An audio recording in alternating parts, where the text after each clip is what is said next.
perlu diperhatikan. Nah, ketika busana-busana Jogja Putri ini sudah ke masyarakat, jadi tidak mempunyai kalau Jogja Putri Malam Selikuran itu untuk pengantin secara umum khusus ngunduh tidak. Tetapi ini diambil di Malam Selikuran yang biasanya digunakan di keraton dengan konsep busana tata rias pengantin Jogja Putri, busananya menggunakan itu. Boleh untuk ngunduh mantu, untuk akad nikah saya kira untuk masyarakat umum juga tidak masalah ya, masih boleh sekali. Tetapi perlu diingat bahwa yang ada di Keraton Yogyakarta hanya Paes Ageng dengan busana kebesaran dan Paes Ageng dengan busana jangan menir. Untuk upacara adat kebesaran adalah Paes Ageng, kebesaran jorotan. Untuk ngunduh mantu menggunakan jangan menir. Ya, jangan menir menggunakan nyamping cinde sesuai dengan tatarannya dan tetap menggunakan kuluk berwarna hitam. Tidak boleh ketika bajunya merah, kuluknya merah, bajunya hijau, kuluknya hijau, bajunya biru, kuluknya biru, tidak boleh.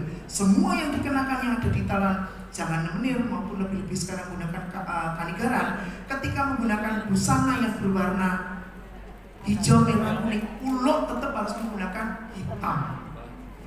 Karena yang disebut kuluk kanigoro itu adalah yang hitam itu, tidak ada merah, hijau, kuning, biru. Ya, bagaimana ini adalah tanggung jawab kita secara komersil, tetapi kita paham. Yang kita contoh apa? Busana pengantin yang ada di Keraton Yogyakarta. Ketika keluar dari Keraton Yogyakarta, sebaiknya kita juga melestarikan, jangan merusak. Seperti itu ya. Paham? Ada juga saya pernah melihat, ini sebagai pembelajaran, menggunakan teni Blak Banten Kanigara, tapi menggunakan blangkon. Ya, itu tidak boleh. Karena konsepnya ketika di sini blangkon, ketika busana blangkon itu surjan itu boleh menggunakan blangkon, lalu ketika budi menggunakan kuluk. Ya, pengen jadi perias mahalnya, pengen nggak? Harus pintar gitu-gitu.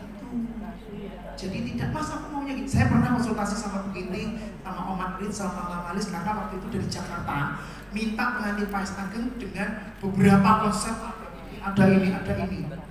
Tapi waktu itu, mohon maaf, dia gini, saya mau berapa aja, asalkan yang pegang Mas Mamu dan konsepnya seperti itu. Hari itu juga saya mohon maaf ketika tidak sesuai tatanan, saya tidak ambil dan saya tolak. Karena kita sudah tidak dimintain royalti dari keraton, hanya diminta untuk menjaga, melestarikan. Itu sudah lebih dari cukup bagaimana kita membalas. Paham ya? Paham ya? Jadi jangan apa-apa lah. Karena yakin aja sesuatu yang pada tempatnya pasti akan indah. Oke?